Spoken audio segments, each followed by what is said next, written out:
Good morning! First day of school nga pala ni Ugi, kaya naman maaga na naman nga tayo mga mare kong gigising. Sino-sino mga relate dyan mga mare?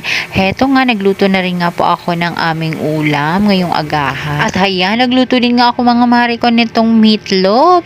At heto na nga, yung luto na rin nga yung pinakuluan kong hotdog. Tapos meron din yan mga mare kong itlog. Syempre, kailangan pakainin muna natin ang ating mga anak bago pumasok sa eskwela. At nagpakulo na rin ako mga mare ko ng tubig, panligo na rin nga ni Ugi. At heto naman mga mare, request niya nga po ito. Gusto niya daw kasi mga mare ko ang ulam niya ay isda. Kaya nagprito lang nga ako ng tilapia mga mare at inilagay ko muna nga yan dito sa plato. At pagkatapos ay prepare ko na nga mga mare ito kanyang bao. For the effort na naman nga tayong mga mami sa pag-prepare nga ng mga babaoni ng ating mga anak. Hindi nga po pala ako dyan nakapagbili ng grape tsaka apple. Yun din nga po pala kasi yung gusto niyang baon. Kaya yan na lang muna sa ngayon. Nilagyan ko rin nga yan mga mare ko nitong Mr. Milk. Isa din nga po pala kasi ito sa mga paborito niya mga mare. Syempre for the effort nga ang mommy para naman ganahan mag-aral ang ating mga baby. At ayan, sinaling ko na nga mga mare itong ang pritong isda dito nga sa lalagyan. Dito din nga pala yan ilalagay ko mga mare sa nabili kong lunch bag. Kung gusto nyo nga po nito, ilalagay ko yung link nito nga sa comment section. Alas 7 na nga to ng umaga mga mare at dumating na nga kami dito sa bagong school ni Ogie.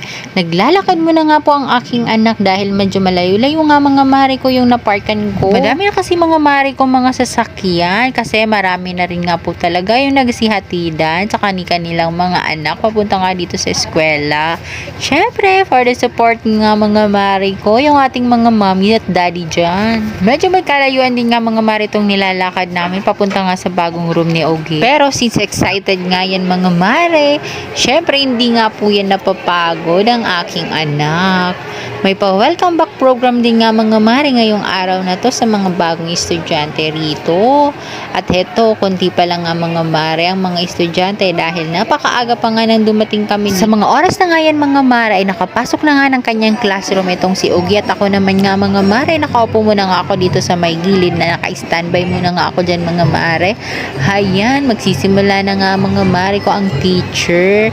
Napaka-behave naman talaga ng mga batang ito at pinalabas muna nga yan mga mare ko dahil nga po magkakaroon nga po na ngayon ng flag ceremony at konting program nga mga mare. Makikita mo talaga sa mukha ng mga bata mga mare na sobrang excited nga sila sa kanilang pagpasok ngayong araw na to. Syempre mukhang mas excited nga ang mga mami dyan na katulad ko. Ito nga si Ogie mga mare ko ay incoming grade 1 nga yan ngayong pasukan. Natutuwa nga ako niyan mga mare ko dahil hindi na nga gaya nung kinder siya na ayaw nga magpaiwan. Pero ngayon mga mare ay napaka-behave na nga at mukhang excited nga sa kanyang pagpasok dito sa eskwela. Good luck nga po dito sa ating mga bagong mag-aaral. Thank you for watching!